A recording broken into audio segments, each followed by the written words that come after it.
that you're going to show up and that you're going to let God use you on the side of heaven to whatever degree he wants so that he can multiply whatever it is that you're carrying. Okay.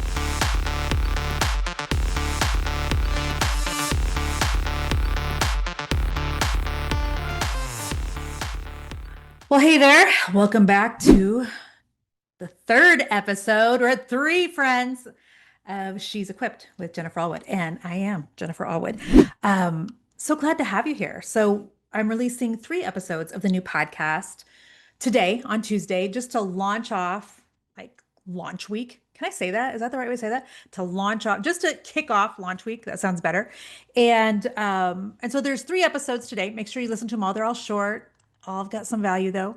And then there's going to be 1 episode that drops every day for the rest of this week. And then next week, we're going to move into our regular Tuesday and Thursday schedule. So if you were used to being notified, if you have clicked follow on the podcast and you were used to getting notified on Mondays and Wednesdays of the old podcast, this is a brand new thing. So just know that this comes out every Tuesday and Thursday. So what I want to chat about in this episode is something that literally is rarely talked about when it comes to business inside of the Christian spaces. Okay. So, and I just think this is a word that's really under talked about in general, but it's the idea of stewardship and from a biblical lens. Okay. I went ahead and Googled stewardship, and then I actually Googled like biblical stewardship, because how many of you know that sometimes like our definition of a thing as believers and the world's definition can sometimes, not completely match up. So biblical stewardship is the practice of faithfully managing the time, talents, and resources that God has entrusted to us for his glory and the good of creation, recognizing God as the true owner and ourselves as the caretakers, his caretakers, also known as stewards or managers. Okay, so I want to talk about stewardship in terms of our business, yes, but I really want to talk specifically about like visibility and why, if you are going to grow and scale a business in the year 2025 and beyond, like it's no longer really possible to hide. There is a certain level of visibility that is almost like required of you in order to scale a business, unless, of course, you maybe have like a physical product. Okay, so my husband Jason owns a golf brand called Fairway Finest. Yes, you'll see his face maybe on some of the ads that are going on Facebook, but otherwise, he's not talking. There's no personal brand, that comes with that. However, if you don't have a product, if you are a speaker, if you are a writer, a coach, a consultant, if you are a thought leader, if you are an influencer, and by the way, we're all, influencers to some degree, right? Then you have to have a level of visibility in terms of like social media. You could also make the case for, okay, what about email, Jen? Okay, sure. But I'm really just talking about on social media today, because the truth is like people relate to people, and people want to see your face. That's the bottom line. Brands, personal brands require faces, require voices, require humans, not just a logo on your Facebook page, your TikTok, your YouTube channel, whatever. And again, it's because people connect with people. They don't connect with logos. Okay. They're like generic logos, generic like stock graphics, generic branding in general is not going to help you grow your business to the level that you really want it to. So I want you to like listen real quick. I found a little bit of data that I think is fascinating in terms of like the human brain. Some of you may know that I am a certified life coach. I got my life coaching certification, I believe, in 2023. And I think that I've literally been life coaching all of my life. Do any of the rest of you feel that way? Like, do you feel like literally people have been telling you their problems and you've been trying to solve things for them? You've been trying to solve people's problems, even if they didn't ask you for help, all of your life, or is that just me? So, what I had found was happening inside of my business coaching for years is that I've always been hyper aware of the fact that most business coaches are coaching on strategy. Okay. Most life coaches are coaching on mindset. And it's not lost on me that there is a huge gap in terms of, I really think that your business is going to grow, it's going to scale, it's going to be profitable, it's going to serve God, all those things, serve your family, when you combine good strategy with healthy mindset and with biblical principles. Okay. I just don't know how to do a business without combining all three because I have seen myself for years. I mean, this is, I don't know, my 11th year maybe of business coaching. And I've seen like, I have talked strategy until I'm blue in the face sometimes. I have given strategy. I've told women how to do this. I've shown them how to do that. I've taught them how to do this. But if there are some mindset things going on, like, and I don't address that, they're never going to actually implement the strategy. And if there's some heart work that needs done in terms of, getting right with God or not really understanding maybe, different biblical principles and how those relate to business, then there's that challenge as well. And so I feel like when I encounter someone who is willing to do the strategy, but also make sure she's got the correct mindset through a biblical lens, that like ding, ding, ding, ding, ding, like this is when we're going to see real growth happen. And so I got my life coaching certification 2 years ago because I knew that I was already life coaching to a degree inside of my business coaching, but I felt like I didn't have like the professional tools, if you will. I felt like I needed to spend the money and spend the time getting certified so that I wasn't just coaching, in terms of the life and the mindset from instinct, from personal experience, but I actually like had something to kind of back up but so I actually had, something more concrete, something more meaty. So got my life coaching certification. And so what I love about the whole life coaching industry and what I love just about humans in general is just that we're fascinating in terms of how the brain works. It's fascinating to me that women will come to me in coaching, they'll be like, I don't know why I do what I do and why I don't do what I want to do, and there's always some like mindset component. Okay, so I think it's fascinating. If you're a woman who's stuck in business, I need for you to really like look at and examine why you do the things that you do, what's actually. Oh, I've got dogs barking here, hang on. Okay, so the data that I found says this. Did you know that Human brain actually has a special part in our brain just for recognizing faces? And when you think about that, like think about when you've heard this data when it pertains to like newborn babies, right? So it's called I'm not even going to actually try to pronounce this. It's like falciform face area or something. Okay, so when people see your face, it lights up a part of the brain that is tied to trust. Again, think of a newborn baby and social connections. This means that when you show your face online, you, the business owner, you, the CEO, when you show your face online, your audience is literally wired to feel a deeper connection within you. Okay. That data is coming from Wisteria. All right. And then I want to take this just one step further.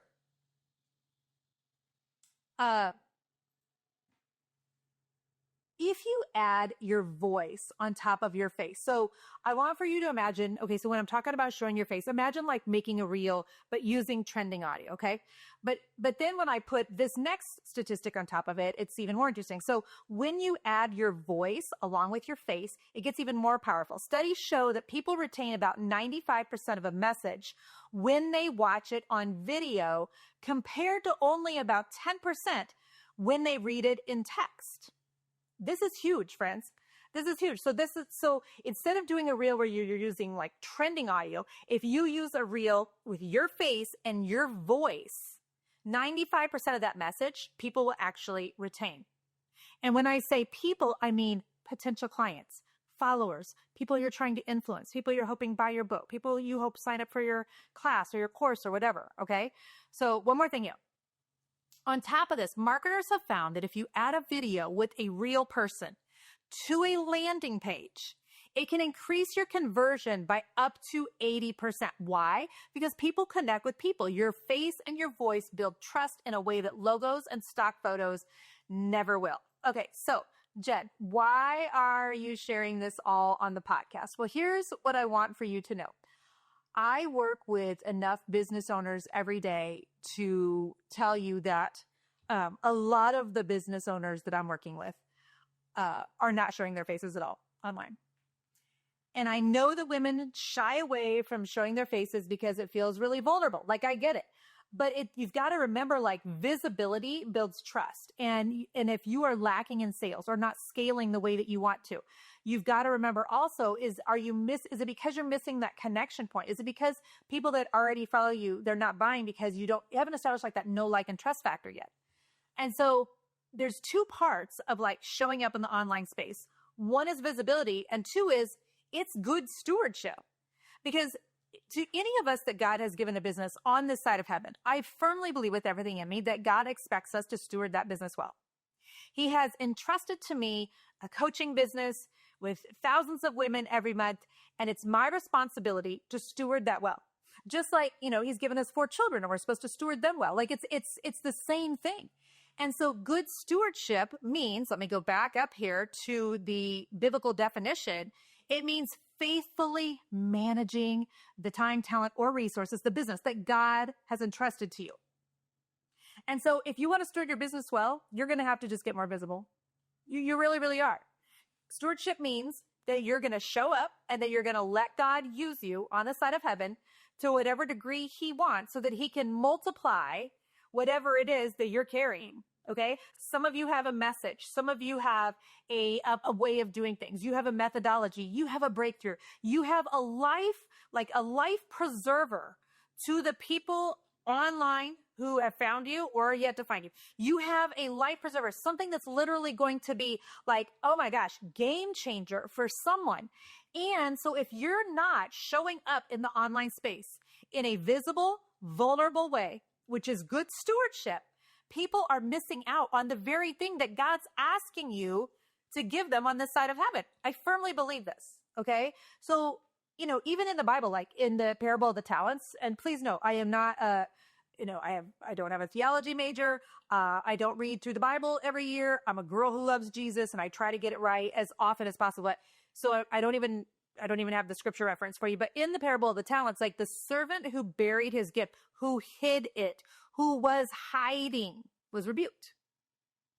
And so hiding your gifts, hiding your story, hiding your face, hiding, the business being about you, like it may feel safer, but really it's just perceived safety anyway. All right. And we're not called to safety. We're called to be salt and light in a world that desperately needs it. And so you getting visible in the online space, it's just simply like putting more into circulation the talents that God has given you so that he can multiply them. And so I know that it can feel scary to take a selfie, okay? To get your phone out. I mean, use a filter if you need to. Who cares? I know that you might not love how you look on camera. Trust me, friend. I know. I look at my face all the time like, how am I 54? I don't understand how God's given me, mortgages and 4 children. Like, I still feel half the time like, so college days, I'm like, I don't get it. So sometimes I'm looking at my face on social media. I'm like, I don't even recognize that woman. How am I this old? Like, I get it. I get the wrinkles. I get the extra weight. I get the not liking how, your chin looks. I get it all. Okay. But that is not an excuse. Being scared of what other people are going to think of you showing your face on social media, not an excuse. Every single person that you love to follow on social media, by the way, there is a face to go with that brand. If they are a content creator, thought leader, pastor, course creator, content creator, did I say that already? If they have a membership, like, who's behind that brand. You like them because they're actually showing their face and they're actually talking, and you actually feel like you know who that person is. Do you know the number of people that I have met on an airplane in other states? Literally one time, Jason and I are on the beach in the Grand Cayman Islands. A lady walks up to me on the beach and she's watched my Facebook Live, she said, for years. Like, I get that you might not love how you look. You may not be super comfortable with it. But what I also want you to remember is that it's good stewardship. It's stewarding well the business that God has given you on this side of heaven. Because the other piece of this is that social media, like all the platforms that are hot right now. So let's think Instagram, let's think TikTok. I mean, you can make a case, I guess, for Facebook, but those are the ones that most people are doing business on. Can they be on YouTube? Yes. But that's video also. I'm about to make a point that even furthers my point.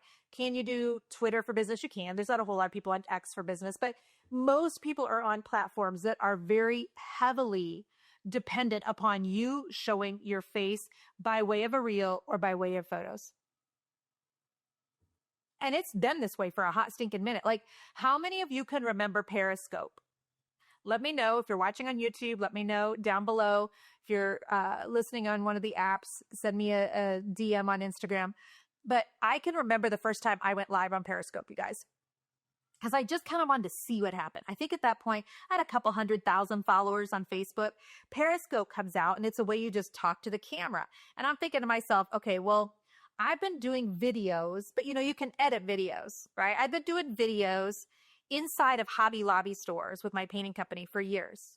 By the way, I didn't know Hobby Lobby Corporate was watching a lot of those videos. I didn't know that somebody at Hobby Lobby Corporate was going to reach out to me then and be like, hey, we love your videos. Can we start paying you for those? Like, you just never know what doors are going to be opened when you're willing to just be exposed. And by being exposed, I mean, there's lots of things, and maybe I should even do a podcast episode about this once, about like safety on the internet. And, what should you show your kids? Should you not show your kids? Should you show the school they're at? Should you not? Should you show your house number? There are some things I think that require wisdom, but the truth is people can find about anything out about you that they really want to in the year 2025. They really can. And so is it vulnerable? Yes. But is it good stewardship? Also, yes. So I can remember, with the first time I turned on the recording on Periscope, and I was sitting in the dining room of our old house, and I was at, a big wooden table, and I made sure that my face was facing the window, because when your face faces the window, then you get like the perfect, lighting on your face. You guys, I was sweating so bad. I can remember, and I'm not like a sweater, I can remember sweat rolling down my back. I think I had a big diva ring light out, now that I think about it, in terms of, or in addition to like the natural lighting as well. But it's so funny, because then when Facebook Live rolled around, it was an easy transition for me to instantly jump onto Facebook Live. And a lot of you are following me on social media today because you found me on a Facebook Live years ago. Some of you remember when I would be out traveling and God would wake me up in hotel rooms, and I would go live on Facebook in a robe, no makeup, hair looking, crazy. And because God would tell me, I want you to go online, start praying for business owners. Some of you remember that. Some of you remember there was a couple years, I think, in a row when I used to go live every single morning in the month of November just to pray for business owners. Some of you remember those days. And so, it is one of those things, friends, I promise you, that you get more comfortable with over time. And so I want you to just be thinking this week about like, what level of vulnerability have you like not done yet? What level of exposure have you been super resistant to?